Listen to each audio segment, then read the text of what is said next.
pakan diser-ser.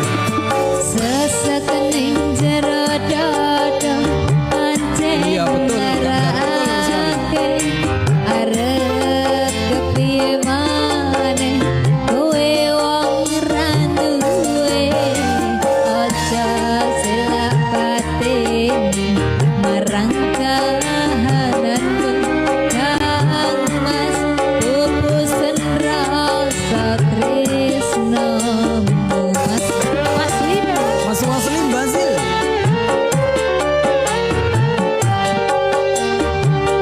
Apa iki satenane takdirku sing jawabke sliramu beda ati beda labe.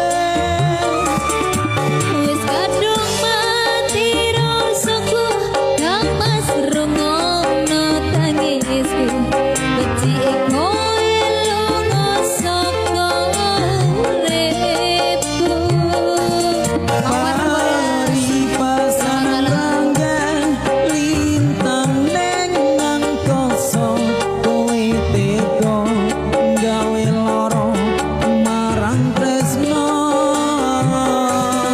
iki wis dalanku pilihane wong tuaku sepurane yen gawe lara ati Sakno mawar orang Benny Lovers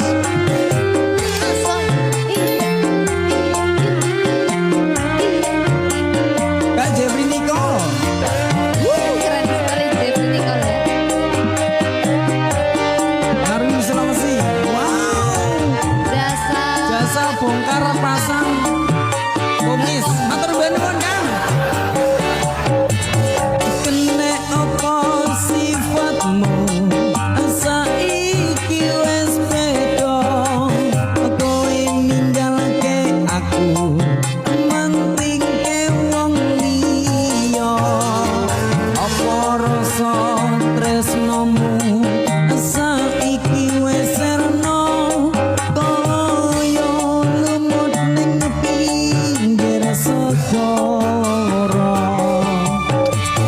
Sesekening jero dodo pancen larake arep kepiye maneh kowe wong randuwe aja selak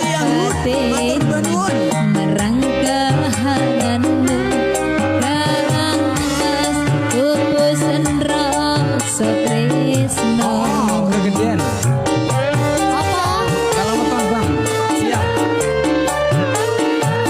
Yo bene to. Tak unggah. Apa iki satenane takdirku sing njawabke sliramu beda ati beda lambe. Wis kadung mati rasaku kang mas rungono tangisku becike kowe lunga saka uripku Paribasan ranggan lintang neng angkasa kowe tega gawe lara marang tresno. Matur nuwun Mas Muhammad. Kang Maruci matur bangun ya. wis dalanku pilihane wong Mas Angga Aditya. sepurane yen gawe lara ati Iya. Apa iki satenane takdirku sing jawabke sliramu beda ati beda lambe. wis kadung mati rasaku kang mas rengono tangisku becike kowe lunga saka uripku Paribasan ranggan lintang neng angkasa kowe tega gawe lara marang